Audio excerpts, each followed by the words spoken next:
Hi all welcome back my YouTube channel. ಇದು ನನ್ನ ಸಂಡೆಯ ಒಂದು ವ್ಲಾಗ್ ಆಗಿರುತ್ತೆ. ಈ ವಿಡಿಯೋನ ಎಂಟ್ವರೆಗೂ ನೋಡಿ ಇಷ್ಟ ಆದರೆ ಒಂದು ಲೈಕ್ ಮಾಡಿ, ಹಾಗೆ ಯಾರೆಲ್ಲ ಸಬ್ಸ್ಕ್ರೈಬ್ ಆಗಿಲ್ಲ ಈ ಕೂಡಲೇ ಸಬ್ಸ್ಕ್ರೈಬ್ ಆಗಿ. ಈ ವ್ಲಾಗ್ ಕಂಪ್ಲೀಟ್ ಆಗಿ ಒಂದು ಫೋಟೋಶೂಟ್ ವ್ಲಾಗ್ ಆಗಿರುತ್ತೆ.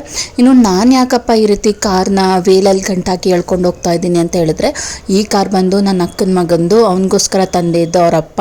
ಅದು ಆ್ಯಕ್ಚುಲಿ ಕೆಡ್ಸಿಟ್ಟಿದ್ದಾನೆ. ನನಗೆ ಈ ಕಾರಲ್ಲೇ ನನ್ನ ಮಗಳದು ಫೋಟೋಸು ವೀಡಿಯೋಸ್ ಬೇಕೇ ಬೇಕಾಗಿತ್ತು. ಅದು ಕೆಟ್ಟಿ ನಿಂತಿದ್ರು ಪರವಾಗಿಲ್ಲ, ಏನೋ ಒಂದು ಸರ್ಕಸ್ ಮಾಡಿ ಅದರಲ್ಲಿ ನನ್ನ ಮಗಳಿಗೆ ಫೋಟೋಸ್ ತೆಗಿಸ್ಲೇಬೇಕು ಅಂತ ಹೇಳ್ಬಿಟ್ಟು ತೊಗೊಂಡು ಬಂದು ಅವಳಿಗೆ ವೀಡಿಯೋಸು ಫೋಟೋಸ್ ಮಾಡಿಸಿದಾಯ್ತು ನೋಡಿ. ಸೊ ಮಳೆ ನಿಲ್ತು. ಸೊ ನಾವಿವಾಗ ಹೋಗ್ತೀವಿ. ಸೊ ಅವಳನ್ನ ಕಾರ್ ಪತ್ರ ನಿಲ್ಲಿಸ್ತೀವಿ. ಸೊ ಅಂತ ಕಮೆಂಟ್ ಹಾಕ್ತಾರೆ, ಅಲ್ಲೇ ಇದ್ದಾರೆ. ಸೊ ತೋರಿಸಿ ಅಲ್ಲಿ. ಹಾಯ್ ಫ್ರೆಂಡ್ಸ್, ನಾನೇ ಫ್ರೆಂಡ್ ಕಮೆಂಟ್ ಮಾಡೋದು. ಯಾವಾಗ ನೋಡಿ ಸೋ ದಟ್ ಅಂತ ಯೂಸ್ ಮಾಡ್ತಾರೆ. ಸೊ ಇವರು ದಟ್ಟ ನಮ್ಮ ಅಂಕಲ್ ಬಟ್ ಇಲ್ಲ. ಆ ಕಾರಲ್ಲಿ ನನ್ನ ಮಗಳನ್ನ ಕೂರಿಸಿ ಫೋಟೋಸ್ ತೆಗಿತಾ ಇದ್ವಿ, ವೀಡಿಯೋಸು ಫೋಟೋಸು. ಸಡನ್ನಾಗಿ ಮಳೆ ಬಂತು. ಅಲ್ಲೇ ಸದ್ಯಕ್ಕೆ ಮಂಟಪ ಇತ್ತು, ಹೋಗಿ ಸ್ವಲ್ಪ ಹೊತ್ತು ನಿಂತ್ಕೊಂಡಿದ್ವಿ. ಒಂದು 10 ನಿಮಿಷ ಅಷ್ಟೇ. ಮಳೆ ನಿಂತಿದ್ದಾದ್ಮೇಲೆ ಮತ್ತೆ ಬಂದು ನಾವು ಫೋಟೋ ತೆಗೆಯೋದನ್ನ ಕಂಟಿನ್ಯೂ ಮಾಡಿದ್ವಿ. ಇನ್ನು 3-4 ಥರ ಫೋಟೋಸ್ ನಾವು ತೆಗ್ಸಿದ್ವಿ ನನ್ನ ಮಗುಗೆ.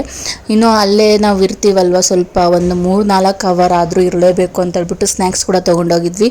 ಚಕ್ಲಿ ಮತ್ತು ಕೋಡ್ಬಳೆನ ಅದನ್ನು ಕೂಡ ತಿಂದ್ಕೊಂಡು ನನ್ನ ಮಗಳಿಗೆ ಪರವಾಗಿಲ್ಲ ಸ್ಯಾಟಿಸ್ಫ್ಯಾಕ್ಷನ್ ಇದೆ. ಅಲ್ಲಿ ನಾನು ಫೋಟೋಸ್ ತೆಗ್ಸಿ. ಈ ಹೆಲ್ಪ್ಗೆ ನಮ್ಮ ಚಿಕ್ಕಮ್ಮ, ನಮ್ಮ ಅಕ್ಕ, ನಮ್ಮ ಚಿಕ್ಕಮ್ಮನ ಮಗಳು ಎಲ್ಲರೂ ಇದ್ರು. ನನ್ನ ಹಸ್ಬೆಂಡ್ ಕೂಡ ಇದ್ರು.